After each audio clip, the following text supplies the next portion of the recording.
is slightly ahead of South Korea and the United States in the race of developed 5th generation wireless networks or 5G. A US study showed Monday. The study released by the CTIA, a US-based industry association of wireless carriers, suggested that the United States is lagging in the efforts to deploy the superfast wireless system that will be needed for self-driving cars, telemedicine and the other technologies.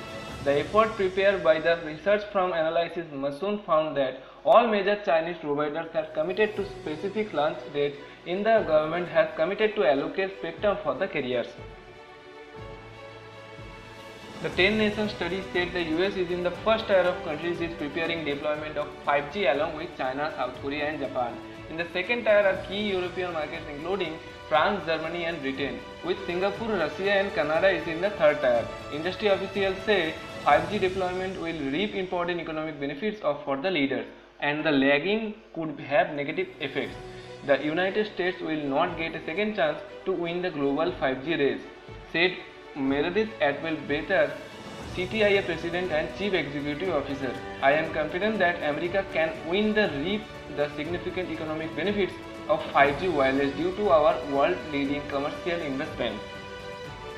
The first commercial 5G rollouts begin this year and the next in the United States, Korea and Japan, and the wireless industry is counting on the new technology to trigger wave growth in equipment sales and mobile services.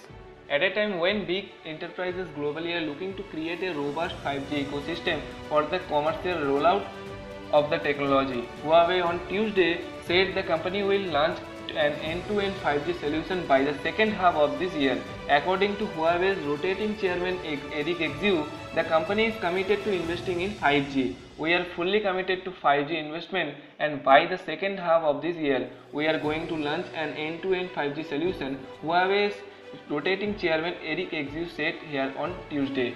Speaking during his keynote at the 2018 edition of the Huawei's Analyst Summit, Xu said 5G will result in faster speed and decreased networking costs.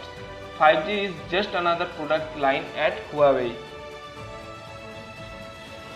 It is a natural evolution for the technology from 2G to 3G to 4G and now 5G, Xu told the gathering. According to Xu, there is no fundamental differences between 4G and 5G and for the consumers.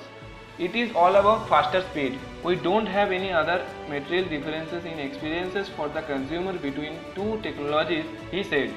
The executive said that 4G infrastructure today is robust and 5G technology will first be targeted at dense areas to meet growing demand for the consumers for more bandwidth.